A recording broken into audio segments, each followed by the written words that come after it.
Okay, well, hello everybody. This is the second half of the class session that we would have done last night, November 7th, and I'm doing it today here and posting it in YouTube. So hopefully this serves as a bit of a substitute. And again, as I mentioned in my first video, I didn't plan on splitting these up into two different links, but I thought it might be easier.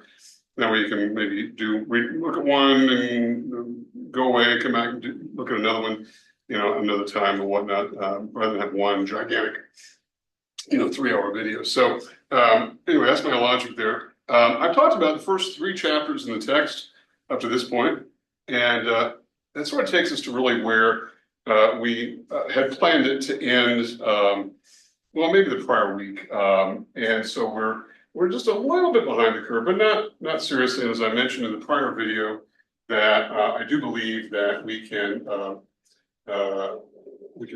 pick this back up with no real difficulty and go from there. I'm trying to enable the captioning here, and for whatever reason it doesn't appear to be working. And I do like to include the captions. And let me see if it's working. Bear with me for just a second. I don't know why this is not picking up the captioning, but I do want to show the captioning. And it looks like, okay, now it looks like we got it back on. Okay, so I apologize for having the captions turned off, but I do like to include that. And I do have a tendency to mumble. I know that, so maybe that will help to sort of ease some of this. So, all right, well, the first 3 chapters we've covered are really introductory chapters, and chapter 3, which I just recorded here a minute ago, dealt with demand and supply, and that's really sort of a microeconomic concept. But yet it's got a foundation for us to now move into macroeconomics, which is what we're going to do from here on out through the remainder of the term. And in order to do this, chapter 6 is really an interesting chapter because it sort of lays out a lot of the terminology and a lot of the ways by which economists view the entire economy. When we talk about the macroeconomy, we're talking about the whole thing, the entire U.S. economy. And to some extent, for those who are interested, we can talk about the entire global economy, if that's the view that you want to take. And that differs from micro in the sense that micro tends to focus on individual markets, including individual labor markets. And so for those of you who will go on to take a microeconomics course, you'll delve more into that. But we're only focusing here now on macro, which is the big picture view of the entire economy. So before we get into it here, I just wanted to, some of this is not necessarily covered in great detail in chapter 6. So I just want to make sure that we are familiar with some of the terminology here of how we analyze the macroeconomic performance in the economy. And the first thing we want to talk about are business cycles. And this is a term that should be familiar to most of us. And we kind of intuitively know what this is about. It's the ups and downs of economic activity over time. And I suppose it'd be very nice if we could have an economy that just grows steadily over time on a straight line. And it's predictable. We know the growth rate. We know it's going to be this 5 years from now, 10 years from now, or even a year from now. But that's unfortunately not the way things work. And we do have cyclicality. That is, we have ups and downs in the business cycle. And the idea is to try to bring it into some kind of stability. And so when we talk about the business cycle, we're really talking here about expansions, which are growth in output over time, output and income. We'll talk about that in a second. And recessions, which are characterized by a decrease in economic activity. And when it comes to incomes, with the expansion, we see rising incomes and we see rising employment. And just the opposite case with a recession, which are falling incomes and falling employment. And falling employment, then the complement to that is rising unemployment. And that's going to be a feature of where we're going to go in class on next Thursday, week 4. We're going to talk much more about unemployment. And we'll also talk about the other big economic problem, which is inflation. And in some ways, I plan to get to unemployment today, but I really think that we wouldn't have done that in class probably had the campus not been closed yesterday. And as I mentioned in the previous video, the two kind of go together as sort of flip sides of the same coin. That is unemployment and inflation. So we're going to get to that next week in week 4. Let's talk a bit about business cycles and what they look like in terms of ups and downs of the business cycle. We've really got stages of those. And all this is really sort of a lead-in to the main event of this chapter, which is talking about economic activity in general. But we talked a bit about recessions and contractions. We talked a bit about expansions. We've got some other elements to talk about. One is a peak in a business cycle is when we're at the top of a business cycle.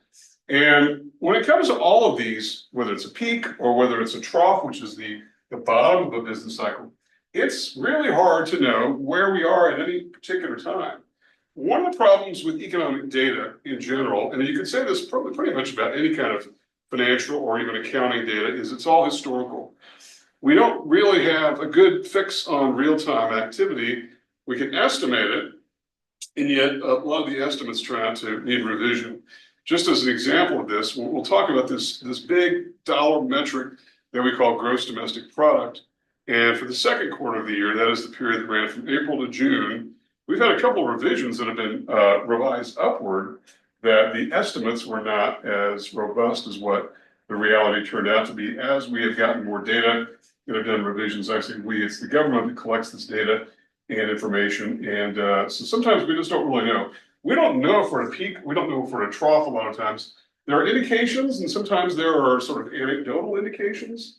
This is an example I remember not long after I started here, back in 2006, I ran into one of my colleagues at the mall. I think it was during Christmas time. It was the Coronado Mall, and it was just jam-packed. You couldn't park anywhere. I think I parked over at Kinko's, and which doesn't exist anymore, but it was across the street, and you just couldn't walk. And I ran into one of my colleagues, and he said, "This feels like a peak in a business cycle." And sure enough, it kind of was.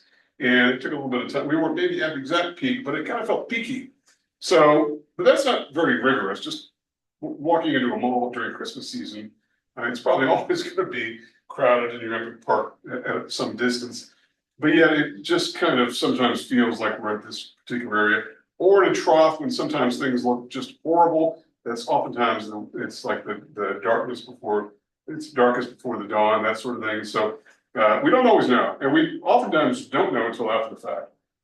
And we get data that comes in. And by the way, the organization that collects this information and collates it for the government, in terms of dating business cycles, is called the National Bureau of Economic Research. It's not a government entity, it's a private entity, but it's sort of been given the contractual responsibility of determining business cycles, usually after the fact, and sometimes you don't know what's going on.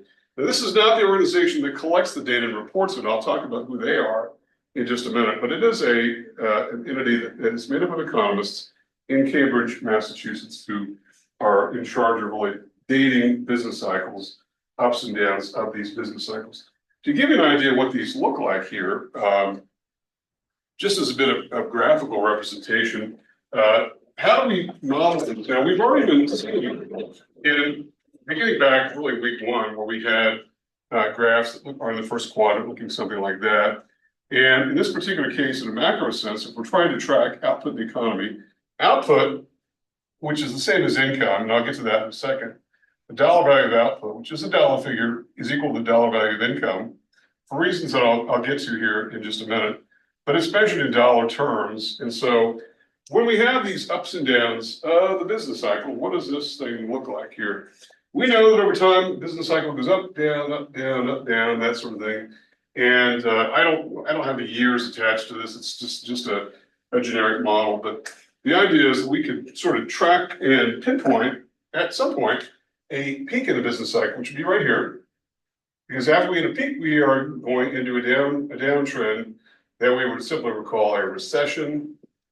And one of the things about the term recession is you may see, and I don't recall from the textbook, this particular textbook that we're using, whether or not the economists there refer to a recession as being 2 consecutive quarters of downturn economic performance, that is 2 3-month periods, because the NBER basically refers to it as 1 month of downturn. And by the way, in March of 2020, we had about a 1 month, maybe debatable, was maybe had a 2-month recession. So this idea of 6 months is sort of outdated. I don't know where that comes from. I think it's just at one point, maybe economists had latched onto this idea and the press sort of has run with it. And a lot of people think that a recession is 2 consecutive quarters of downturn, but it's any kind of a downturn, okay? And these are probably exaggerated in terms of their movements, but it kind of gives you just something to look at here. And then we have a trough here, and then we have an early stage of this that we simply would call a recovery. And we do have a pretty good idea when we're having a recovery because we have signs all around. A lot of times we call leading indicators. And leading indicators are those things which suggest what things are coming down the road. For instance, if there's an increase in building permits filed across the country, well, the only reason you would get a building permit is because you plan to build something. It doesn't make sense why you would not do that, right? So that would be a leading indicator of maybe increased construction, increased construction investment, these long-term assets. That would be an indication. Or things like help wanted ads or something that we used to track a lot. It used to be done by tracking newspaper ads across the country. Today, not so many people read newspapers, but we do have ads that are posted in places like LinkedIn and other areas, which are pretty good indicators of how much hiring is going on or is planned to be going on and in what areas. And so that's a pretty good indication. That's a leading indicator of things that are happening, okay? So those are some of the stages of a business cycle. The only thing that is a little bit that I haven't really got to is this idea of expansion, which is this area, this entire area here of expansion. And expansion is simply rising GDP, which is called gross domestic product, which is how we measure output and income. Output and income being the same thing. And I'm going to sort of kick that can down the road just a little bit. I will talk more about it, but we are measuring dollars over some sort of time series graph over this period of time. Now, one thing about the economy, this is good news. I know that sometimes we have this idea that economics is always about bad news. And it really, it can be. And unfortunately, if you only get your economic information from the news media, you're probably going to get an unfortunately incomplete answer. It is maddening to economists that sometimes the press really doesn't have a very good grasp about what's going on in the economy. They tend to over-exaggerate and sensationalize things, and that's just unfortunate. Am I a critic of the press? Well, a little bit in that regard. I'm not generally a critic, but it does mean that sometimes they are, a lot of times, behind the curve in describing what's going on. Because in reality, what's been going on is this. If you take this time series over a very long time period, our economy used to be very volatile, wildly up, down, boom, bust, boom, bust, boom, bust. And then bringing down this, these fluctuations have moderated a bit. And they've moderated it primarily because of government intervention. And I know that when we talk about government intervention, and a lot of us probably have an ambiguous or an ambivalent feeling toward government in general. And I think we can feel that, particularly those of us who had to deal with government agencies and the paperwork, and if you have to deal with food inspectors or safety inspectors or having to file reports. And I came out of the banking industry before I went into academics, and certainly we had lots of reporting that we had to do just for the government. And so I know that we have an ambivalent feeling. However, that doesn't mean that government is indispensable or is dispensable. We can get rid of it because of the fact that, number one, bringing down these oscillations is important, and it really has policy implications. And those policy effects that do tend to bring down these moderations in economic activity is called stabilization policy. Stabilization policy. And we'll talk about the two different forms of that. In other words, higher lows and lower highs. And the reason why is because the highs seem really great, but the boom is often followed by a big bust, a boom and a bust. And during the early stages of the American Republic, up until really the 1930s, we had lots of booms followed by big, huge busts. Not just big booms followed by recessions like what we had we've had three recessions in this new century: 2001, 2002, 2008, 2009.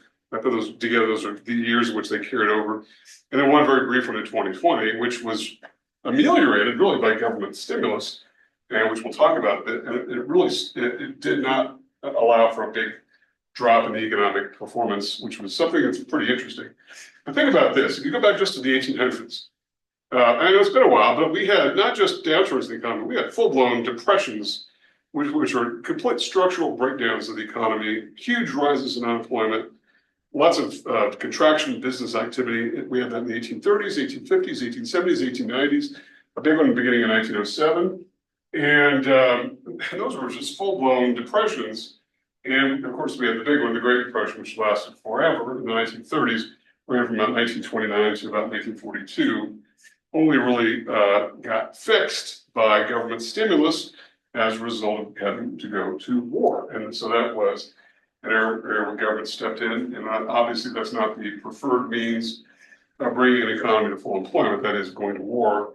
Even though I know that the area where I grew up, a lot of people would always say, if the economy's bad, we need a good war. And I don't think most economists would argue that. In fact, I think there are a lot of countries in the world where people would not agree that going to war is a good thing in order to fix an economy. It's just that we had that very unique situation where the Depression ended with government stimulus. The stimulus was a necessary stimulus because the country was at war. But hopefully, we have learned our lesson in the sense that we can stimulate an economy that's in a downturn without having something that's really serious going on. But we do have things like pandemics, and it's pretty rare. When I say a pandemic, we haven't had a lot of those. But certainly that was a cause for downturn. And sometimes these downturns are caused by various factors. So those are the stages that we're talking about here in the business cycle. And when we talk about stabilization, and we're going to talk much more about this, I don't want this to be the main focus of today, because I'm going to be circling back to this a bit later, particularly when we get into policy. But I just want to make sure, because there are references periodically throughout the text to things like fiscal policy and monetary policy. These are two different forms of economic regulation, control of the economy, and they're done by different actors. When it comes to fiscal policy, first of all, the word fiscal is usually associated with the word budget, and so this has to do with budget policy. Even though we have fiscal discussions in the business world where we talk about budgeting for fiscal year 2025 or whatever, the term fiscal really refers to budget. In this case, it's the federal government, our federal government's budget, and it really refers to the two elements of taxation and government spending. This is money going into the government, this is money leaving the government. And the persons responsible are all elected officials, primarily, Congress, all of whom are elected, and the president, who's also elected. And those are the actors that are involved here. So these are obviously political actors. And with all that goes along with that, including the idea that sometimes Congress and the president are on different pages because they're in different parties. And so there's a push-pull going on there, and that does tend to happen. It looks like, as we're going to have a new Congress and a new president beginning of January, that they're all going to be in the same party. So from that standpoint, I would suspect fiscal policy to not involve some of the conflicts that we've had over the last few years. Who knows what it's going to look like? I am out of the prediction game, really, because my predictive abilities aren't that great. But I think it's very clear that if we have a president and members of both houses of Congress on in the same team, so to speak, the same party, then you will likely see some faster coordination. One of the criticisms of fiscal policy, as a means of trying to stabilize the economy, is that it's often slow. And when we get into that piece a bit later, we'll talk about what some of these contributing factors are. The other one, which tends to be a little bit more effective, is monetary policy, which is management of the supply of money and the availability of credit. And we have one actor given this responsibility, it's the Federal Reserve System, and these are unelected officials. And this is somewhat controversial in the sense that they don't face the public in terms of whatever actions that they take. And the Federal Reserve, which just yesterday lowered interest rates once again by 0.25%.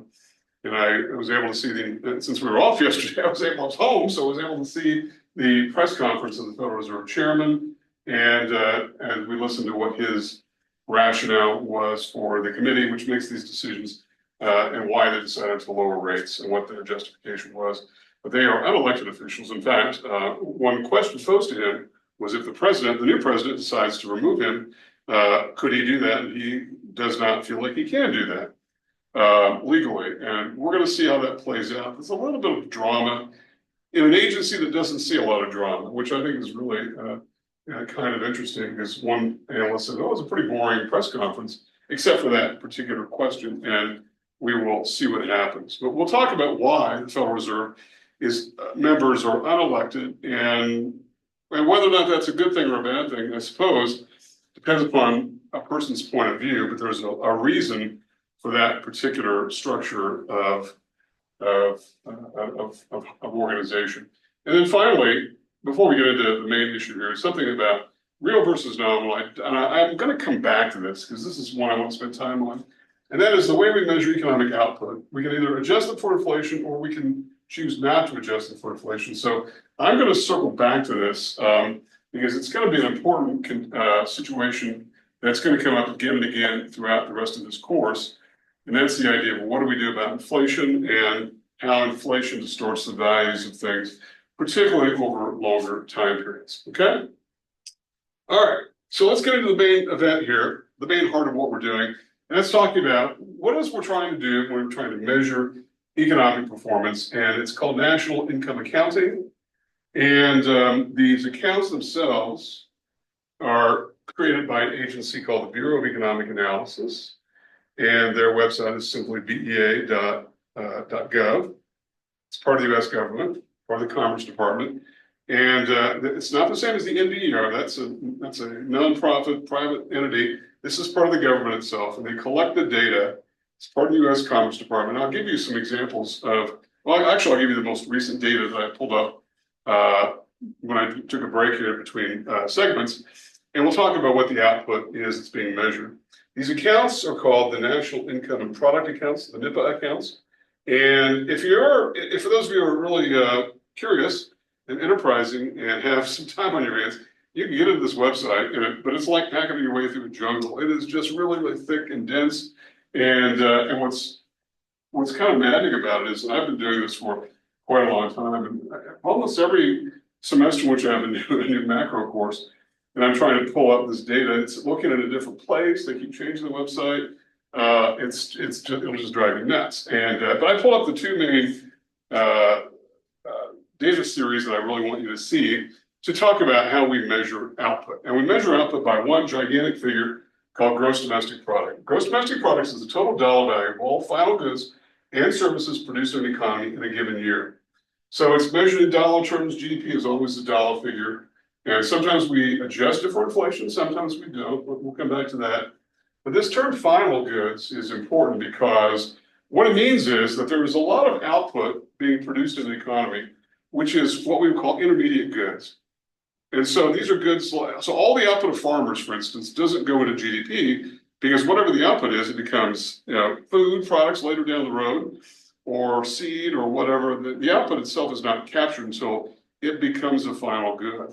All the output of miners and lumber companies, as timber producers, are not part of GDP because they're intermediate goods. Any company that makes an intermediate product like steering wheels, well, if it's a steering wheel that would sell at an Office or AutoZone or O'Reilly's as a final good, then that would go into it. But if it goes into a car, then it doesn't get counted. Because if you did that, you counted all the output. You'd be double counting, triple counting, quadruple counting all the way through the economy. It wouldn't make sense. These are goods that are flowing into other goods, so it's final goods, if that makes sense, right? So for new cars, all the stuff that goes into new cars, batteries, steering wheels, carpeting, everything. We can't take those individually. We've got to put them all together and take the value of the car itself. If these are aftermarket items like a new steering wheel or a new battery, then obviously that's different. Those are final goods, but all those are final. Now, we don't really have as much of a difficulty with services because services don't tend to have a long supply chain where we're building and adding to things. There are some exceptions, but for the most part, services are fairly easy to account for because you oftentimes produce and consume the good at the same time. So it's not like these goods are flowing into becoming other goods. There are potentially some exceptions, but not really. These are final goods in their own right. So national income accounting through the National Income and Product Accounts is measured and reported by the Bureau of Economic Analysis. And I'll get to showing you some of these, the most recent data that we've got in two different ways of looking at it. So I mentioned here earlier, the graph I drew on the board had on the vertical axis, we had output and income. And so we'll talk about what these relationships are between output and income. But output can be defined as all the output that's produced, that is goods and services, produced by the supply side of the economy, and it happens to equal the value of all income received. So we can say that all output equals income. Why? Because the value of output somewhere must equal the value of income produced. And it's an identity, a mathematical identity that's really hard to argue with. If I produce output, the only reason that we know it's being produced is because I've sold it to somebody and I've received income as a result. Somebody else has received the output that I produced. If I'm making toasters or razor blades or car batteries, then my output is being compensated for by someone paying me for it, which means that value of the output equals the income that I received all throughout the economy, okay? And yes, there's probably some output that never gets sold for various reasons. We realize that there's probably a small sliver of output that just never gets sold, and it lies around and gets marked down and whatever. And that's just an unfortunate reality, but it's not a big picture at all. Okay. So if all output equals income, then we can say all output is equal to GDP, and all income equals GDP, or gross domestic product. So therefore, gross domestic product equals output equals income. All these are the same thing, and this is something that you're going to have to kind of get familiar with, is the idea that we're going to be using all of these terms sort of interchangeably, and just know that sometimes we use the term output, sometimes we use the term income, but it's the same thing, because the value of output equals the value of income, and the way we measure it and report it is something called GDP, and I'll be sort of drilling down into the components of GDP, but we can say that all GDP equals output equals income, and we're going to use an algebraic symbol that is capital Y for that. And the reasons why probably go to a mathematical relationship that basically says if there's a Y value and an X value, X is what we call an independent variable. It can change, it's subject to change or management, and a Y variable is simply a scoreboard. It doesn't do anything, it just captures the data, and that's really what GDP is. If you want to change GDP, you don't change GDP directly, you change the X variables, those independent variables that we can make some operation on. And I'll talk about what those particular variables are here in just a second. But just know that when we talk about GDP equals output equals income equals Y, whenever you see Y, the capital letter, it refers to GDP. And sometimes it could be adjusted for inflation, sometimes not, but let's kind of hold off on the adjusted for inflation bit just a little bit. We're going to come back to it and focus a bit more on it. But for right now, I think it's good so let's focus just on these relationships. Okay. All right. So we've got a couple different approaches to GDP. Okay. And let's talk about the first one, and that's called the expenditures approach. The expenditures approach is basically measuring output from the demand side of the economy. And we're talking about from households, business firms, government, and not coincidentally, the rest of the world. And I want to go back to the circular flow model that we really first started discussing back in the first night, where I do a very simple model of the economy. And there's certainly, if you look in your text, I think it was chapter 1 or 2, where we had this sort of modeling of the circular flow model. And as I mentioned in class on that first night, that if you Google circular flow model, you get literally millions of hits. And some of them will look a little bit different than others, but they all would have the same basic relationships. It doesn't matter where you place these actors, the relationships are going to be the same. And so if I put business firms out here, that's one actor group. I put government here, that's another actor group. And I put households out here. So these are the three actors that we talked about in week 1, the three actor groups: households, firms, and governments. Households and firms together constitute the private sector. And we said the private sector is non-governmental in nature. They tend to act these actors tend to act in their own self-interest and without really the public interest necessarily in mind, but act in their own best interest.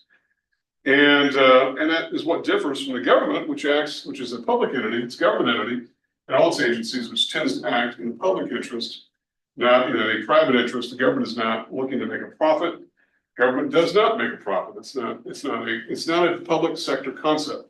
Profit is a supply side business sector concept. Okay, and so let's talk about these relationships here. And I know I've discussed this for those of you who are in class on that first Thursday, but let's talk about what's going on here. So first of all, we have got a situation where we've got a flow of goods, and so we know that part of the circular flow involves a transfer of goods And again, the term goods is a euphemism for goods and services being produced by firms and taken up by households. And that's an important piece of the puzzle is business firms producing goods and about 2/3 of total spending. Remember, this is the demand side view, the expenditures approach. About 2/3 of spending comes from households buying things from business firms, either directly or indirectly. Okay. And then also what's being provided to business firms by households is our people's labor.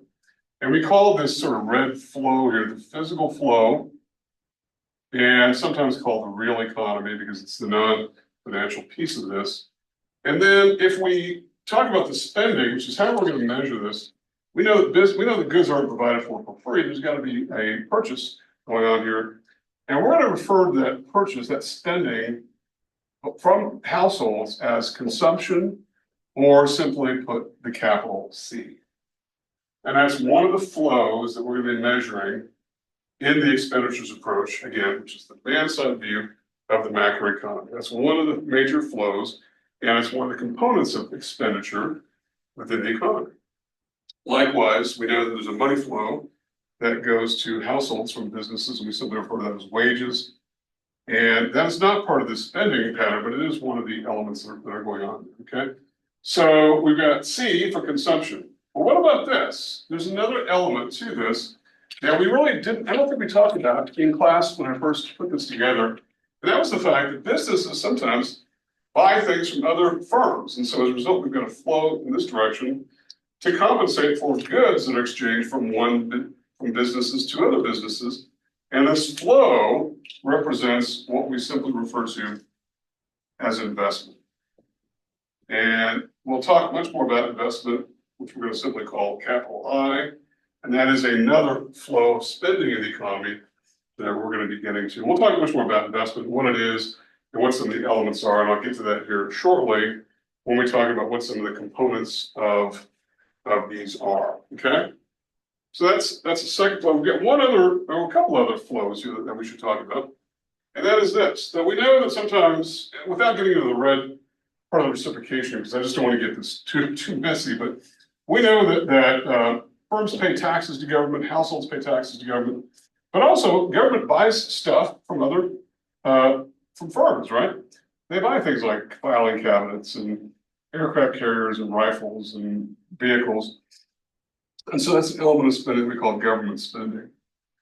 And also, the government employs a lot of people and they pay wages to a lot of people. And so the result, that's part of government spending as well. The federal government is the biggest employer. And of course, we have a large federal government that's only gotten bigger over time. And so as a result, spending from government to households is considered to be part of government spending. And there is one other element as well here that we should talk about, and that is something called transfers. And we're going to talk a lot more about transfers later. We could model this without getting too deeply into it. All these flows at this point, there's a red flow being matched and reciprocated by a green flow. In this case, this is just a one-way movement of money from government to households, in some cases from government to business firms, which really picked up a lot of steam during the COVID pandemic, where there's a lot of support, what we call stimulus to business firms by government. It's just a one-way movement of money. But that's not as common as the other transfers. A transfer payment is one in which there's no reciprocation. If you receive a transfer payment from the government, you don't have to really do anything for it, other than the fact to be eligible for it. And when I say you don't have to do anything for it, I know sometimes people take offense at that, particularly when it comes to things like Social Security, where you did have to pay into it for at least 10 years. Otherwise, you couldn't qualify for that, unless it's the disability portion. But what we think of as Social Security is retirement security payments, and you have to pay into it. But once you pay into it and you're eligible, then you don't have to do anything further. You have to apply, you have to be eligible, and that's it. Then you get all that as we go from there. We'll talk much more about transfers. Transfers include not just Social Security, which is a one-way flow of money from government to households, but things like unemployment insurance, Medicare, Medicaid, housing assistance, food assistance. There are a lot of different programs in which it's a one-way movement of resources, usually just in hard money. And the recipients mostly just have to be eligible They don't really have to do anything to get it. There's no going to work to get unemployment benefits. In fact, the reason you're getting them is because you're not working. You do have some minimal requirements in terms of filing, and you got to continue filing and all that. So that's an element of which is not necessarily a reciprocation of value, but it's a transfer. Okay, and a transfer then doesn't really create a new value, but it is part of government spending. And we'll talk much more about that in a minute. And one other element of this is the fact that the business sector of the economy is a lot of times involved with goods going out, right? And sometimes goods coming in. And these are the red flows, these are goods themselves. Goods that are coming out are paid for and constitute what we call exports, which we're going to simply label capital X. And goods coming in are reciprocated for by money going out. And that money going out is the dollar figure of what we call imports, which we're going to call capital M. And so exports and imports. And I know this is looking a little bit busy here, and I understand that, which is why I'm a little bit reluctant to get further into this. But as I mentioned on the first night of class, that this particular circular flow model can sometimes get really, really in depth, and you can include all kinds of things like international trade flows and borrowings from other countries and all kinds of things like that, things which we really don't want to get into today. It's not really important for us to understand what's going on, but I bring this up only because if you're looking around and want to get a different view of the circular flow model, you can see all these particular kinds of things going on. And all these green arrows are simply what we call the financial flow. Okay, which again we talked about on week one. So this is kind of a breakdown of what it looks like in terms of a graphic representation of the macroeconomy. And this is one that economists have been using for a very long time in order to help describe how the economy works. And sometimes sort of seeing these relationships play out is important so we can understand how the economy operates, what some of the issues are, what happens when things don't work as desired, and so we have these kinds of issues going on, okay? All right, so I'm going to do this. Unfortunately, I guess the good news for everyone here is this is a video, so on your first pass, if you didn't quite get this, then you can always rewind and go back and look at it. But I'm going to go ahead and get into talking about these two different views of the economy, the first of which we just noted, that was called the expenditures approach, which was the demand side view of the economy. But now let's do this. I want to get into these and kind of drill in, because I drew it graphically, but let's get a little bit deeper and talk about what some of these elements are individually. So let's talk about the expenditures approach. It's the one view of the economy that is important. And by the way, the values that we're going to arrive at in the expenditures approach are going to be exactly equal to the other approach that's called the income approach. And this is the demand side view, okay? This is the economy from the demand side. So as a result, what do we got here? We'll start here with gross domestic product as this overarching value that we sometimes call Y. And we're going to sort of break this out. The good news is I've got a lot of board space to work with, so that's good.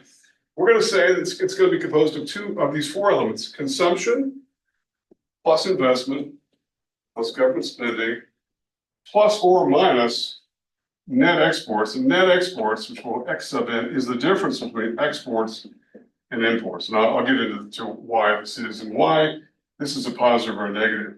Now, this is the only term on here that can be positive or negative, because it would make sense to have negative government spending. That doesn't make sense, right? Or negative investment. I guess it's theoretically possible you could have negative investment. And if there are large inventory changes, I can't think of a time in which that will have happened. Maybe in the early 1930s, that might have been the case. And obviously negative consumption makes zero sense whatsoever. So let's take a look at what's going on here with these values. So we're talking about consumption, we're talking about spending by households, which in the national income accounts is known formally as PCE, or personal consumption expenditures. Personal consumption expenditures. And it's made up of these components here. The first component is something called durable goods. And what are durable goods? Durable goods are those goods which are expected to last at least 3 years. Okay? At one time it was 5 years, but today I think most Most of the time we view these as lasting longer than 3 years. And what are we talking about when we talk about durable goods?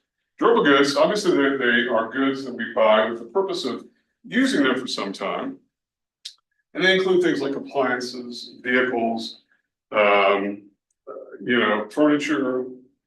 These are things of a long duration. They tend to be big ticket items, and they're often financed by borrowing. So the demand for these goods is sometimes, very often I should say, responsive to interest rate changes.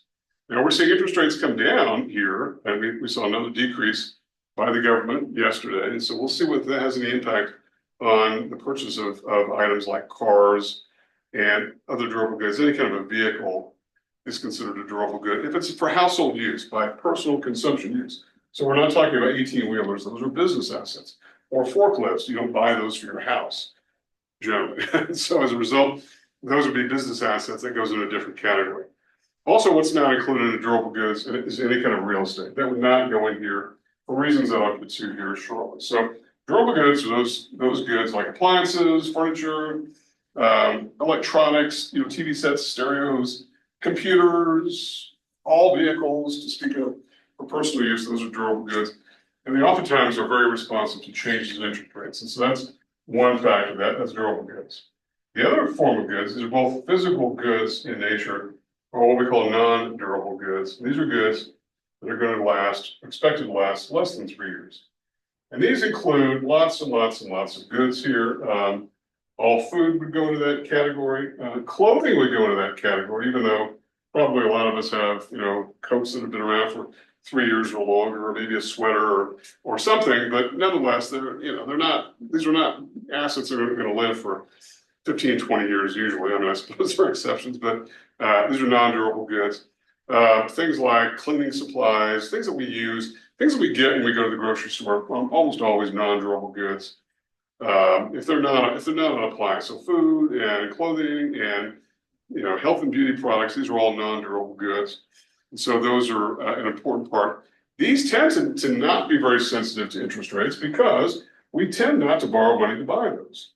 I'm not saying it's impossible that people will never borrow money to go buy groceries. They sometimes do for various reasons, but they tend not to be responsive to interest rates. You're probably not going to buy that much less food because interest rates have gone up or down. So it does that. So those are sort of unresponsive to that. So non-durable goods. And the final category here are services.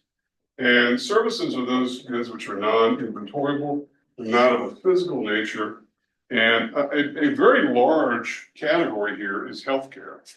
And I know that there are a lot of healthcare products that are more of a durable good nature, like things like wheelchairs and oxygen tanks and things like that. I understand that. But a lot of services, particularly when it comes to healthcare, are doctors that are being provided, doctor services, clinics, hospital services, therapies of various kinds. Some non-durable goods would include pharmaceuticals, and so they can sort of cross all these three categories. But when we talk about healthcare, we generally put it under services. And the value of healthcare, it's a very large figure. It's about 1/6 of all spending in the entire economy, about 1 in 6. And that's gone up. The fraction's gone down because the spending has gone up from about 1/7 back when the original, when President Clinton in the early and mid 90s was trying to do some revisions of healthcare. So it went from about 1/7 of gross domestic product to about 1/6. I think it's on its way to 1/5 as the population gets older, and we do have an aging population relative to younger populations. That big bulge in the population of baby boomers, of which I'm on the very tail end, did not have as many descendants as did our parents before us. And so as a result, the population overall is getting older and demands more healthcare. And this is why that number is going up as a percentage of gross domestic product. It's a big health issue. There's a lot we can say about healthcare and the way healthcare is delivered and financed and all. And it's a complicated subject.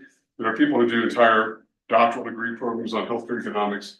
But in this case, it's one of the big services that are provided in the economy. But it's not the only service. And in fact, as we're going to see here shortly, that services are actually growing faster than demand for actual physical goods. And it's because of all the other things that we consume things like entertainment products or service products. You can't put these on the shelf, right? Play a football game, there's no putting the game on the shelf. You can put a video of it on the shelf, but it's really not a physical property. In fact, a lot of things like videos of entertainment products are not very physical at all, right? At all. And so entertainment's a big product. All the work of accountants and lawyers and consultants and engineers and all of this output in the economy constitute services. Hairdressers, dog walkers, psychotherapists, you name it. A lot of these are providing services which are of a non-physical nature. And they're growing much faster than goods are. And that's just the nature of our economy. I know sometimes people have a bit of a pessimistic view on that. And I don't really know why, because it's actually good that we're doing that because of all the problems that surround the production of goods and management of inventory. And by the way, we sell a lot more of these goods and services abroad than what we import, and that's a boost to our economy. So the service economy is valuable to our economy. Okay. All right, so that's the consumer side. And we'll talk about, by the way, this really accounts, PCE has usually accounted for about 2/3 of all spending in the economy. GDP, which is everything on the left side, which is sums all the right sides, about 2/3. And during the recession of 2008, 2009, 2/3 would be about 67%. This got to about 72%, mostly because business spending just collapsed in the wake of the financial crisis and recession of that time period. And so as a result, consumption took up some of the slack and it actually grew in importance relative to business spending. And as we're going to see, business spending is much more volatile than is consumer spending. But that's good news, because if most of the economic spending is by the consumer, and the consumer is mostly stable, that means overall GDP is mostly stable, and it really is mostly stable. I know that sometimes people don't think that it is, but if you were able to take a long-term view of economic output, you'll see that things are much, much more stable in terms of output in the last several decades than they were in the many, many years leading up to that. Okay? All right, let's talk about I. I, which is investment, is known in the National Income Accounts as gross private domestic investment. Gross private domestic investment. Okay? And this is, the key word here is private, and that is it's spending by businesses primarily on big ticket items, but these are big ticket items that are important, and they're made for investment purposes to make more money out of them. That's what investment really is.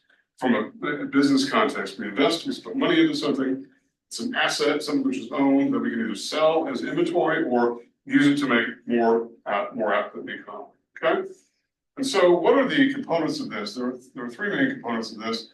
Number one is something called fixed investment. And fixed investment really is this idea of businesses buying big ticket items, long-term assets that are expensive. They oftentimes are financed by borrowing. In fact, everything in this category can be financed with borrowing. And this would include things like machinery and equipment. It can include, things like 18-wheelers and cranes and computers and all kinds of devices, you name it. I mean, it's the list of things that go into this category are just too numerous to list. But any kind of big ticket item that a business would buy, whether it moves around or doesn't move around, but it's big ticket. If it's an 18-wheeler, right, it's not going to be a durable good for a household. Households don't drive 18-wheelers generally around to work and to the movies and whatnot. I'm not saying it never happens, but it's intended to be a business asset. And so that would go into fixed investment. So all those things, printing presses, forklifts, cranes, conveyor belts, all that goes into fixed investment, particularly if it's a non-real estate nature. Because if it's a real estate nature, we would refer to this as new construction. Now, by the way, new construction, even though this sounds like it's all business spending, new construction also includes spending on new residential construction. And this doesn't sound like it goes here. It sounds like it ought to go over here under consumption, but it doesn't. And the reason it doesn't is because who constructs, even residential construction. It's not just it's commercial, it's industrial, it's office space, but it's also residential homes, whether it's single-family homes or multi-family homes like apartments or condos. It's businesses that buy those. And they are oftentimes, these demand decisions, and again, these are all from the demand side of the economy, they're oftentimes driven by interest rates, and so they're influenced by that. If rates are going up, they're probably more reluctant to engage in construction. And as we saw interest rates go up in the last couple of years, only recently they began to come down. And one of the things, in fact, that the Federal Reserve Chairman talked about yesterday was that these drops in rates may help construction, and certainly we need more construction, particularly of residential properties, because there is a housing shortage going on, which is one reason why this scarcity of housing has driven up rents and driven up new home prices. And if we can build new homes and new, even multifamily homes, apartments and whatnot, we can bring that cost down. But new construction includes all construction by private actors. So this would not include government office buildings or things like Air Force bases. Those would be under, everything would be under government there. This is just construction initiated by the private sector. And then the final one is something we call changes in inventory. So the little delta symbol here, the little triangle is a delta symbol that represents the change in something. It's the change in inventory. And changes in inventory inventory is an investment, and the reason why is because think about what the definition of investment is. It's putting resources into some asset, which can be used to make a greater profit, because we're talking primarily about business spending here when it comes to investment in general. So if a business is ramping up its investment in inventory, it plans to spend, it plans to make more money. And so the relationship here is, if a change in investment is positive, then it means that the change in investment overall is positive, which then has the effect of driving up GDP. So, and this is something that sometimes you don't always get the correct story in the news media, and that's an unfortunate thing. Because sometimes I've seen reports where they say, "Oh, inventories are rising," and reporters will interpret this as meaning that, oh, people aren't buying goods. That's why inventories are rising. They're sitting around because people aren't buying it. That's not really what's going on. A change in investment is usually a positive sign, because it means that businesses are ramping up on inventory because they expect to sell it. And the change, if it's a positive change, in this case, which is what's going on, it brings up total investment, which brings up GDP. And as I mentioned a few minutes ago, that we've been seeing an increase in inventory investment in the last few quarters, and it's a positive, which is another contributor to keeping our economy going pretty well. And we've had pretty strong economic output for the last couple of years, especially coming out of the pandemic. On the other hand, if inventories are falling for whatever reason, it means businesses are dialing down their change in inventory, which means investment's going to fall, which means it's going to bring down GDP. Here, sometimes you might hear inventories are falling, and the press might interpret this as being people are rushing to buy goods, or the goods are flying off shelves. That's not really what that tends to mean. It means that businesses are cutting back on their investment in inventory because they don't expect to sell it, and that it tends to bring down overall investment. The I, of which this is a subcategory, change in inventory is one category of investment. It brings investment down, which ultimately brings down GDP. Because if this term is falling, this is just a math equation. GDP equals C plus I plus G, etc. And if I is falling, then it's going to have the effect of acting as a downdraft on overall gross domestic product. Okay. All right. So there's that. And so let's talk about two more categories, and that is, so we got consumption here. I'm trying to best I can to separate these, and we've got government spending. When we got government spending, we've really got two different levels. We've got federal spending. This is by the way our Constitution was written. We have a federal government, and then we have state governments, and so we have two different levels that are going on there. Okay. When it comes to the federal government, we have two very, very broad divisions. Mostly because of the fact that we've got a very, very large defense establishment. So we've got defense spending, that's one category, and then everything else, which is non-defense. And there aren't too many countries in the world that would have such a stark difference between those, or where defense spending is so large. The United States has a gigantic amount of defense spending all around the world, and has for quite some time. And I know that Donald Trump was trying to get our allies around the world to themselves spend more on defense, so that we could maybe dial down some of our spending, which has been going up. regardless of what administration, of what Congress, under Democrats, Republicans, it's just been going up and up and up for a very long time, and the U.S. has sort of taken its responsibility seriously of boosting that. And this is not to make a judgment on any as whether or not this is good, bad, or whatever. It just is what it is, and that's why we delineate government spending as being defense or non-defense. And by the way, non-defense is everything else. It's all the alphabet soup of agencies at the federal level: FBI, CIA, DEA, FCC, all these elements of government and all its appendages at the federal level. And that's all part of government spending. And because of this, it helps to, when this goes up, it actually helps to support the economy. So that's federal government spending. State government it also includes local government, whether it's county or city, or where I come from, we had townships, which is a division of county government. But all those micro levels of government, county, township, whatever, city, they all flow into state government. All local government is an extension of state government in the United States. And the things that states spend money on primarily, states and localities are public education is a big one. That's probably the biggest of all, oftentimes financed by property taxes and other forms of subsidy that sometimes come from the federal government, particularly in the form of student loans where it concerns higher education. But public education, K through 12, is really the main thrust of this, because pretty much every child has the right to go to school. And so, and also usually has the right to get transported there. That doesn't always work very well, but that's the objective of public education. Also things like law enforcement. Most even though yes, we know about, we have all kinds of TV shows of federal agents running around doing things. Most law enforcement is a state function. And most of the entire apparatus of law enforcement, whether it's police and courts and prosecutors and probation officers and parole officers and corrections facilities, really are state level production and spending. Yes, there is a federal component to that, but it's smaller. And in fact, one thing that's interesting is that if you take all 50 states and all their spending together, they actually spend more on all these things than does the federal government.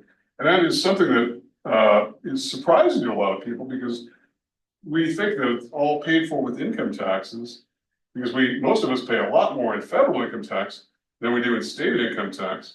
But states are funded a little bit differently. A lot of it's through sales taxes that we are incurring. Every time we do something, there are goods that are exempt from sales tax, but not that many, not really. So every time we do everything, we're paying into the state. We have no federal sales tax. We have federal excise tax on certain goods like gasoline, and I think tobacco, which is a federal part of it. But it's not that many goods. It's mostly we're paying into it by sales tax. There is income tax in most states, including New Mexico. Not all states have a income tax. Texas does not have an income tax. Most states do. So there's income tax, sales tax, property tax. All these are examples of these kind of things. And also all the fines we pay from speeding tickets and all this. And so that goes into it. And we could do this all day long. But then the final one I want to talk about is public infrastructure. And the term infrastructure really refers to all the superstructure that helps our economy and our society go and move around. It's streets and roads and highways and bridges and tunnels and everything that makes our economy work, and dams and bridges.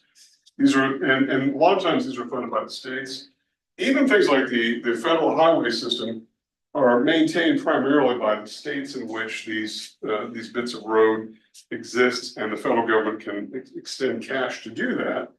But it's primarily a state function and all that. And we can also talk about the fact that when it comes to transfer payments, which we don't include anywhere on here because there's no production value, it's just moving money around from government to households.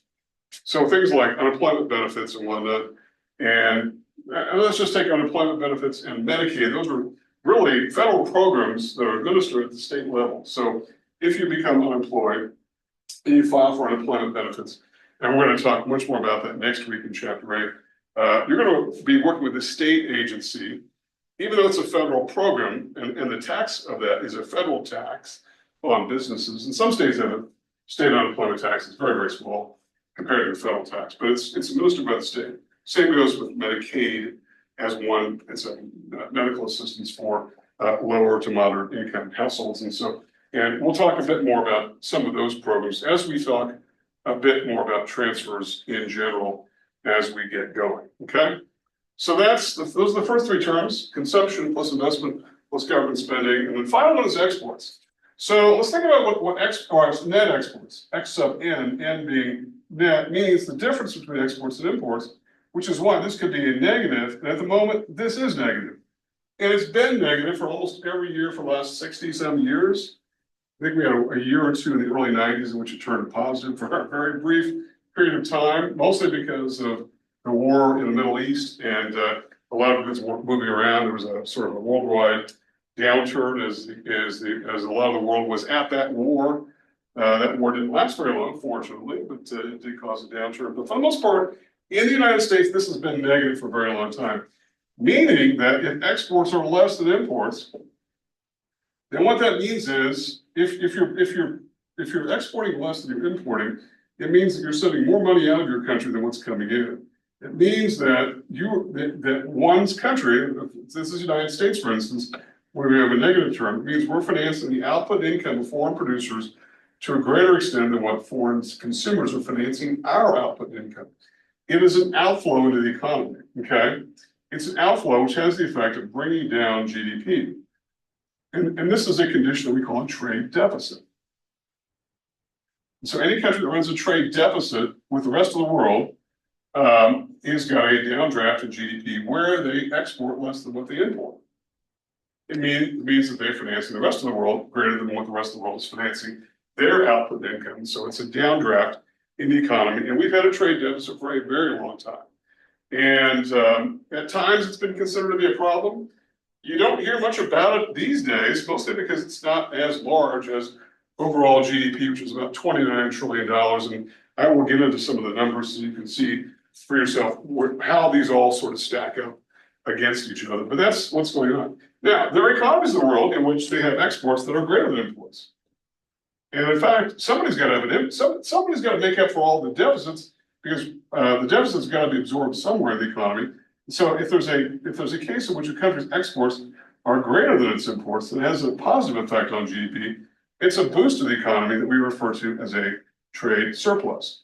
And there are countries in the world that have specialized in deliberately trying to create a trade surplus because it's a boost to their economy. And I'm thinking Japan and Germany are champion exporters. They export a heck of a lot more to the rest of the world than what they import. And as a result, it's contributed to the growth of their economies. And it's not an accident. They've deliberately tried to produce the goods which are in demand throughout the world. A lot of them having to do with very high value output, which is better than low value output. So Germany and Japan focus a lot on vehicles and machinery and chemicals. In the case of Japan, a lot of electronics and vehicles and whatnot. And I bring those two countries up just because they are notable examples of countries that have a huge trade surplus relative to the rest of the world. Other countries may have a trade deficit. Having said this, this is macro numbers. We could have a surplus with a certain country. We could have a surplus with Britain, for instance, but have a deficit with, say, I don't know, Germany, right? As we aggregate all these numbers together, that surplus with Great Britain is wiped out by all the other deficits we run with countries like China, from whom we import a lot. We have a gigantic trade deficit with China. And I know this is sometimes controversial, and I've had a lot of students over a very long time period ask me, is that a big problem or not? And I say, well, I don't really know. I mean, I had a professor when I was in graduate school who said, well, what's the difference? I mean, we get the value of the output that comes to us, and we give them money, or which sometimes they turn around and put into our bonds. And so why does it really matter? We do get the value of cheaper outputs, and that's the reason why we buy a lot of goods from China, is because they have a lower cost of production. So that allows them to sell goods cheaper here. And yes, it's a drag on our economy, and there's no doubting that. But it really depends upon your point of view as to whether this is a good thing or a bad thing. So these are the four categories of expenditures: consumption, investment, government spending, and net exports. One thing I wanted to do here, this is pretty stable, about 2/3 of GDP. It fluctuates up and down above that 67%, but it's fairly stable. And so One of the things that we can say, just to kind of summarize these terms relative to one another, is that we can say that consumer spending is, as an entire category, maybe with the exception of durable goods, but it's mostly stable. And that's good news because it's a big portion of total spending. Investment, however, is fairly volatile, meaning it's up and it's down, it's up and it's down, and businesses are very much eager to turn off and turn on the tap, depending upon what they perceive as being their interest. And so this is a pretty broadly volatile category. And in fact, as we get going a little bit deeper into this course, we're going to see how these fluctuations in investment oftentimes are, in and of themselves, responsible for fluctuations in GDP, to the extent that we do have still ups and downs in the business cycle because it's never been outlawed. When it comes to government spending, it's also mostly stable. And that is, government has the unique role of not being influenced by things like interest rates and downturns in the economy. If anything, this downturn in the economy means the government's going to step in and spend more. And the government, our government, particularly at the federal level, has got pretty much unlimited resources to do it. And they do it because they can just simply create more money if they need to. They don't do it by printing the press, they simply do it by creating deficit spending and then go out and borrow the money from the rest of the economy. But sometimes the borrowing is done by one end of the government, the Federal Reserve, which will sometimes finance the government's deficit spending. And we haven't gotten into deficit spending from a budget standpoint. The only deficits to this point we've talked about are trade deficits, but there's a reason why government spending is mostly stable. It's because the government's got pretty much unlimited resources. That's not so much the case with state governments and all its subunits like local and county government and whatnot. And mostly it's because in states, a lot of states have constitutional provisions in their state constitution that does not allow them to spend more than what they take in. New Mexico is one of those. We cannot create a budget deficit. So when we have a series of good years, which we have been having lately, the state will oftentimes set aside money. And this is not unique to New Mexico. They call rainy day funds, which is just a way they can draw upon those when times are leaner and people are earning less. And so if they're earning less, they're paying less in taxes. And it gives them a bit of cushion, but they can't go out and borrow money to finance overspending in relation to revenues that come in the form of taxes. Okay. And then when we talk about net exports, this is mostly stable as well. So there's a reason why our economy is mostly stable. It's because most of these are fairly stable. The only one that can be very volatile is investment spending. And we can't even, I can't even give you a percentage like here because it goes up, it goes down, and it's somewhat volatile. And frankly, one of the reasons why it's volatile is because of the interest rate sensitivity. And so if the little I is the interest rate, and we're going to talk much more about interest rates later. And for right now, let's just say it's a generic interest rate. If the interest rate is going up, investment spending is going to go down. And if the rate falls, investment spending is going to go up. And the last couple of years, interest rates were rising. And if you've been trying to buy a house, you've seen that. That's certainly, or refinance your house, you've seen that. So investment spending has fallen, particularly in new construction. Real estate is not having a good time. But the Federal Reserve has been lowering rates in the last, since September, so not really a long time period. And their objective is to try to, it will have the effect of raising investment, particularly construction, and the Federal Reserve Chairman. And by the way, interest rates are a function of the Federal Reserve primarily, and we're going to talk a lot more about that. But one of the things that the Federal Reserve Chairman said yesterday was that this ought to support construction and to support real estate in general, because real estate has been having a hard time. A lot of commercial real estate's been having a lot of difficulties because of COVID sort of unleashed, sort of let the genie out of the bottle about the fact that people can work at home and sometimes be as productive, maybe more productive, some people have believed, than what they are at the office. And I sort of believe that. I wouldn't have thought that. Prior to the pandemic, but a lot of people are reporting that, there are fewer distractions, nobody's stopping by your desk because there is nobody in your home office usually, and you can be more productive. And if you need to move clothes from the washer to the dryer, you just do it, and you get that done. So you've got more time to work as opposed to having to do all that after work. And so as a result, real estate's been really having difficulty. I saw a news report on a building in, I think it was Los Angeles, that was listed for sale for something like $200 million 2 years ago or 3 years ago prior to the pandemic, and nobody bought it. And now it's selling for like $50 million, just a gigantic decrease in the price. And it's something that's going to have implications over the long term, the commercial real estate part of it. I know I only measures new construction, but this is really symptomatic also. And what we see happening with existing structures is also what's going on with new structures. We just don't have enough in the way, particularly in housing, but we're also seeing this. There's not a lot of new building construction. There is some, if you've been around the C&M campus and the UNM campus the last several years, that would make you think differently, but we are funded by state funds, and our state has done pretty well in terms of fiscal matters in the last few years. A lot of it because the price of oil is relatively high, and we derive a lot of revenue from oil in this state. So, okay. So this is the demand side of the economy, and that's one view of it. And let's take a look at the other side of the equation here, and that is the supply side. So let's take a look at that, and we'll see what that looks like. And let's first of all bring up what the definition of that is. And so, oops, that's not it. I have the wrong slide.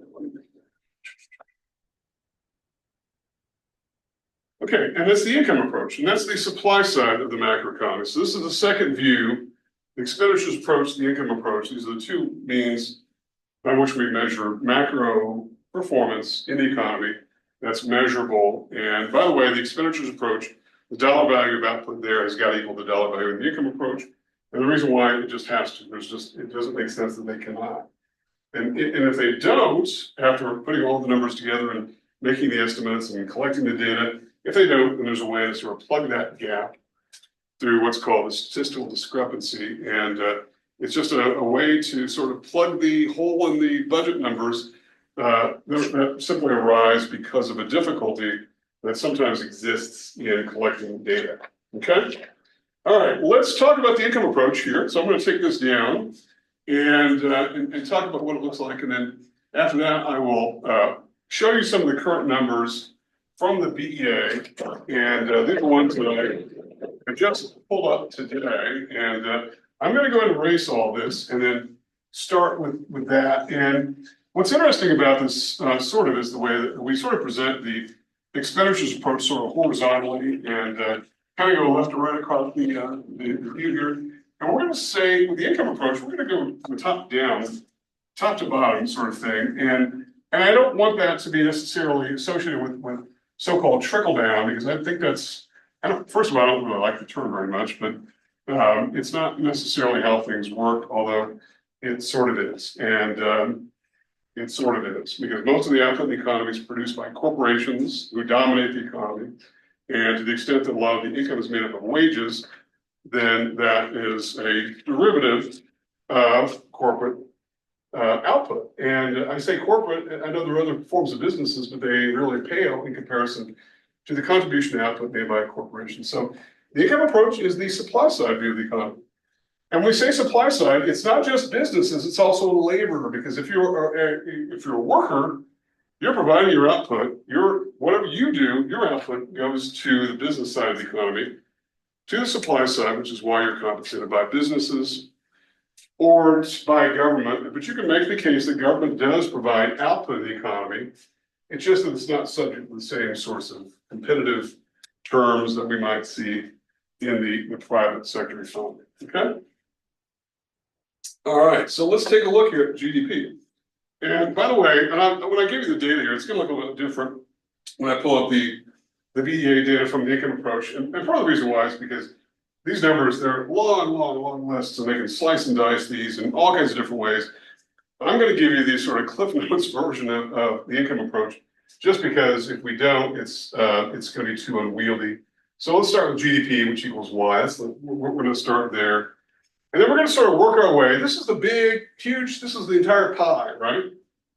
And so what we're doing is we're slicing up the pie, and we're divvying up to the actors who are contributing supply, including government, by the way, because government's got a role to play in collecting taxes which is draining away some of the resources that are, the value of some of the resources that are being produced, but also will account for where businesses get their piece of the pie, and then a big portion of it is households, because households earn most of the income in the economy. And I know that sometimes doesn't sound right, because we seem to think that it all flows to corporations, and that's it's not really true, because a lot of it ends up in the hands of households. It's not evenly distributed, but that's the way it goes. So let's start with this, start with GDP.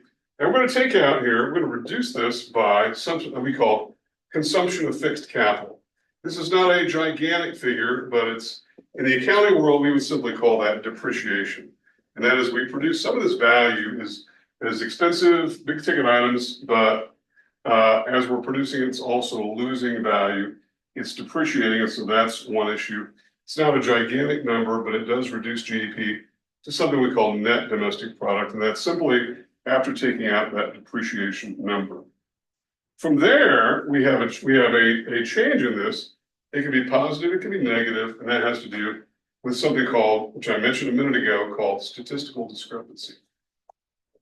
The statistical discrepancy is just simply a way to make the two sides, the numbers and the two sides of the economic measurement sort of match up. Because if they don't match up, and they're not going to, then we're going to have a number we have to plug in.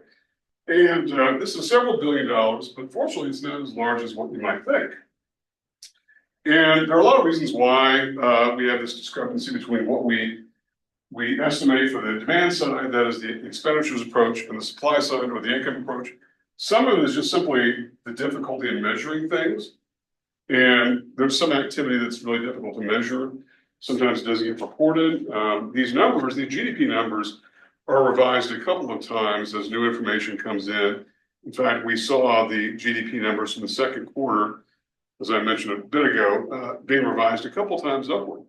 As new information comes in, like tax data from businesses comes in, we get a better view of things. And so sometimes these are hard to measure. There's also a fairly good-sized underground economy that doesn't get captured because, you know, it's not above board. It's illegal activity.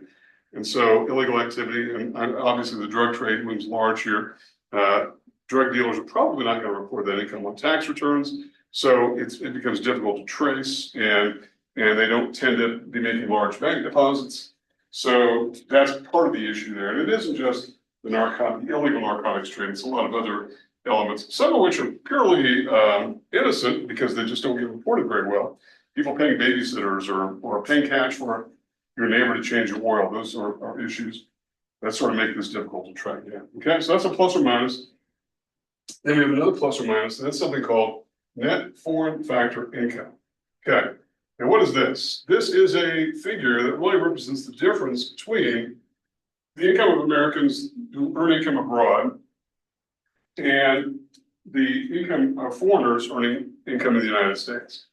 So here's the thing that's going on here with regard to this, and that is when we talk about the output of Americans, it used to be, back in the day, this used to be called gross national product. It would take all the output and income of Americans everywhere in the world and would be called gross national product. But there's so much activity that goes on around the world. We've got Americans and American firms doing business elsewhere. If you're an American-based firm, but yet you earn income in France, all that output income goes to the French economy, even though you're an American firm and you may pay taxes in the US. And especially for individuals, because America is one of the few countries in which Americans have to pay tax on worldwide income, wherever it's made. Now, there could be some credits for that. Let's not get into that, but that is a factor there. So if you're an American company doing business in France, that output goes into the French economy. If you're a French firm doing business in the US, even though you're headquartered in France, that output goes into the US economy. And so this is netting those differences out. Because a lot of times the GDP data is estimated from tax data that comes in, but you got to kind of pull apart where that is being created, particularly since businesses and individuals oftentimes face tax in the US regardless of where it's made. From an economic standpoint, we don't care about the nationality of any producer. As long as the output income are being created in the United States, it doesn't make any difference. It doesn't make any difference one's legal or illegal status. It doesn't matter what the activity is, whatever. And if you're a business firm doing business somewhere else, it doesn't matter where that is, we have to pull that apart. And by pulling that apart, then we arrive at a figure called national income. Okay, national income is sort of it's primarily business income, frankly. It's primarily business income, and as we'll see then, and we'll sort of divvy up this big pie of GDP into the recipients being the constituent members of those actor groups: businesses, households, government, and even government will get their piece of the puzzle here, both federal and state and all its different areas. Okay. All right, this is going to kind of get long here, so I want to make sure I get these numbers big enough. So let's bring net income back, or national income back up here, and then we want to take some things out. These are all going to be negatives. Okay, these are all deductions, and some of those are things like tariffs, which are taxes on imports coming in. And we've heard a lot about tariffs lately because the president-elect has been talking about tariffs for a long time. He tends to have a favorable view of tariffs, which is going to be interesting to see what happens here, because he may be one of the few people who do have a positive view of that. And I say that not to make a political judgment. I can tell you that the Republican Party, of which he is the head, has not really favored tariffs very much. And so this is going to be interesting to see what happens. But tariffs do take away from income, because these are taxes on imports that usually flow to consumers. This was a big part of Vice President Harris's campaign pitch, was the idea that Donald Trump's tariff policy was going to raise taxes. We will see. I don't know what is going to happen here. He does favor tariffs. There's simply taxes on goods made elsewhere.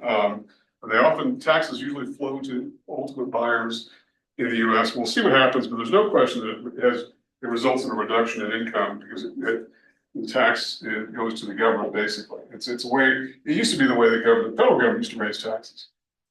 Social Security taxes, which are a takeaway. This goes off to a special fund. This is not part of the government budget, by the way. I know that sometimes politicians of either party will oftentimes try to demagogue on this subject and talk about how Social Security, is a big drain on their budget. It's really not.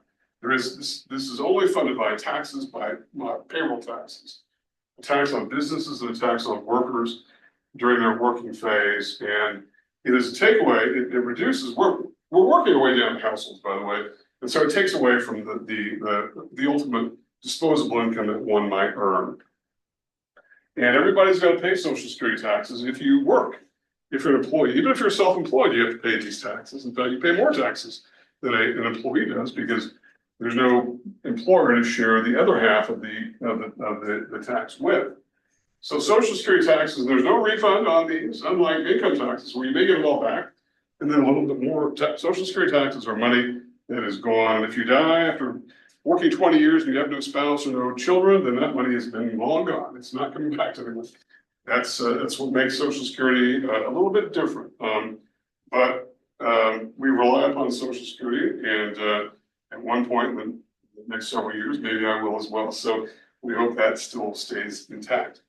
Another way the government earns a lot of its income is through corporate income taxes, taxes on businesses. By the way, I know that I keep talking about corporations, and I know that you've had a number of business courses now. You will have known that it's not just corporations that are the only form of business structure. There's sole proprietorships and partnerships and whatnot.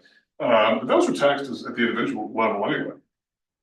So there is no business tax on partnerships and individuals. They pay tax, but it flows through their individual tax. Even some corporations, by the way, so-called S corporations and LLCs, they're effectively corporations, but the owners pay individual tax. That's one of the advantages from that particular structure.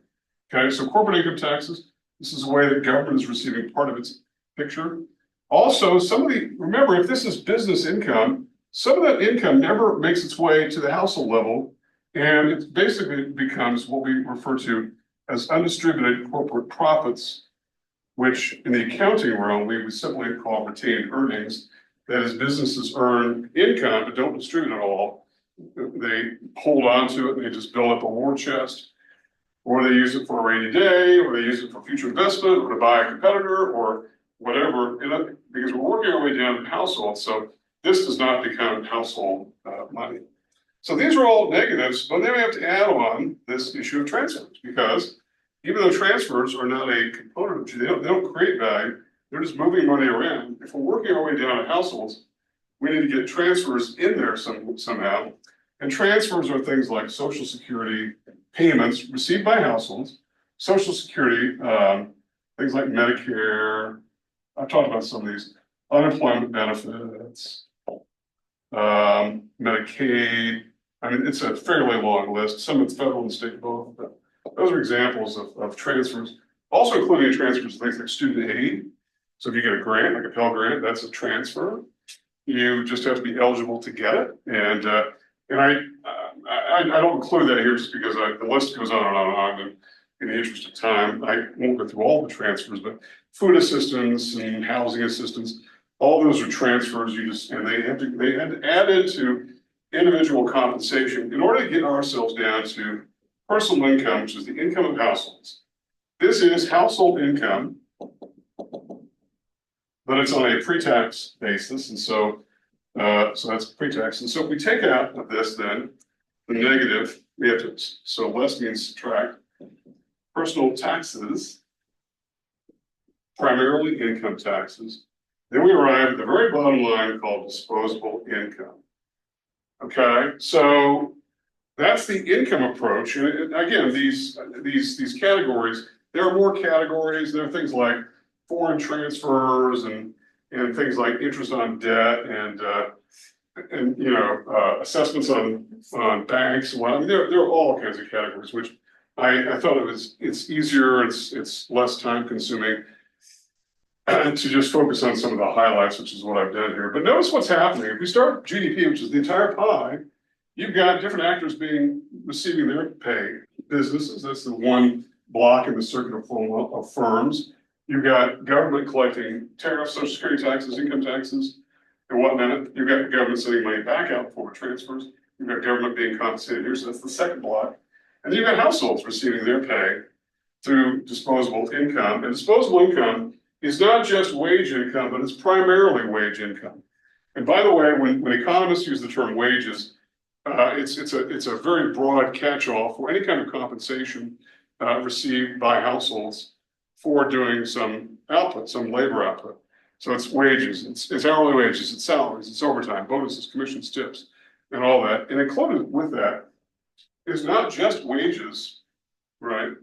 It's household income, and so if we have household income, we'll get to disposable income in a minute. It's not just wages, which includes benefits and commissions and all that. It includes wages, but it also includes things like rents and interest, that is interest on things that they hold to pay interest. It's dividends on stocks that they get. It's gains that are positive with selling things, but also losses on things that take away, like they sell something at a loss. So rents, interest, dividends, gains, losses, farm income, I mean, you name it. It's any kind of compensation that becomes personal income. If you take personal taxes out, you get disposable income. And one final thing here before we go to some of the actual numbers is when we talk about disposable income, there are really only two things that households can do with disposable income, and that is they can either turn it into consumption or they can turn it into savings. There are no other alternatives. Even if you were to give money to a charity, it would still be considered an act of consumption because it doesn't meet the definition of savings, which is essentially what we call deferred consumption. If I get a paycheck and I spend 90% of it, I save 10%. Well, that 10% is there that I can go get at some point, but I'm deferring my spending. Sometime maybe I'll spend it. Maybe I won't. Maybe it'll get passed along to my son and he'll spend it. It doesn't really make any difference because it still is savings, because what doesn't get spent gets saved, and it becomes part of this savings pool that's available to finance borrowing. That's something that we're going to get to. This is not really part of the main event of chapter 6, this relationship, but sometimes I think it's important just to kind of get some of these concepts out there and just to kind of get you thinking about them. And when you see them again, you'll think, okay, yeah, I remember. Okay. All right, one final thing. I know we've done a lot of shooting today. like I've been doing a lot of video work today. And that is, I want to give you the some data here. And I want to, this is from the BEA accounts, the NIP accounts, National Income Product accounts. And so first thing I want to go with is the, this is the, let me bring it over. Let me bring it over this way. This is from the expenditures approach. And these are a little bit out of order, but the reason they're out of order is because they've got government down toward the very end, because they've got consumption, investment, and then net exports. And then government comes toward the very last for reasons that don't really make any difference. All these are simply changes in the percentage. And so you've got these broken out here. And I could not find, and I know I've done this forever, and but I was looking before this video of the actual numbers, and I don't really have the numbers, but I do on the other side of the equation here. I think I've got, let me see here if I've got some of the numbers, because I don't think I do for the expenditures approach. I think I do for the income approach. But what you've got here is this: you get all these broken out, and these are this is 21, 22, 23. Then you kind of go back a ways, you get last quarter of 2024, and then we've broken this out. And by the way, if you are into this website, you can slice and dice this in a number of different ways. You can produce it by quarter, by year, by percentage change, which is really what we've got going on here. Well, we've got personal consumption expenditures, the C, goods, durable goods, non-durable goods, services, gross private domestic investment, or I, and fixed investment. And then we have construction, which is non-residential, residential, and whatnot. And then you got residential construction. And then you change in inventory. Net exports, which is difference between exports and imports. And then government, which is broken out between defense and non-defense. And then we scroll down here a little bit. We've got government spending, state spending. And all these are the percentage changes. I just could not locate the dollar figures of this, but the dollar figures are going to be more reflective over here. And that's this slide, which does break it into dollars, and it's downloaded on an Excel file, which is downloadable out of the BEA website. This may be a little bit hard to see on your video. I'll try to blow it up as best I can. But this is the income approach, and so again, it looks a little bit different because I've cut some things out. We started with GDP, but notice now we've got the dollar figures here, and so these are all annualized, even though sometimes they're reported on a quarterly basis. They're annualized, meaning that roughly times 4, although there are some seasonal adjustments that are made. Things like consumption picks up in the fourth quarter because of holiday spending, and investment spending tends to have a lot in the summer months when construction is easier in certain parts of the country. But these are all annualized. And notice we're running at about a $29 trillion output. We have chopped up 9 zeros here, so we have about $29 trillion of output in the economy. That's a big number. And if you see where that comes from, so gross domestic product, again, notice that there are some categories I did not include, like receipts from the rest of the world, like interest we get from, if we lend money to other countries or whatever, or money we pay in other countries. So we start with GDP, we take out consumption of fixed capital, just statistical discrepancy. And notice that if we simply go to the most recent quarter, which was quarter ending June of this year, we had national income about $24 trillion.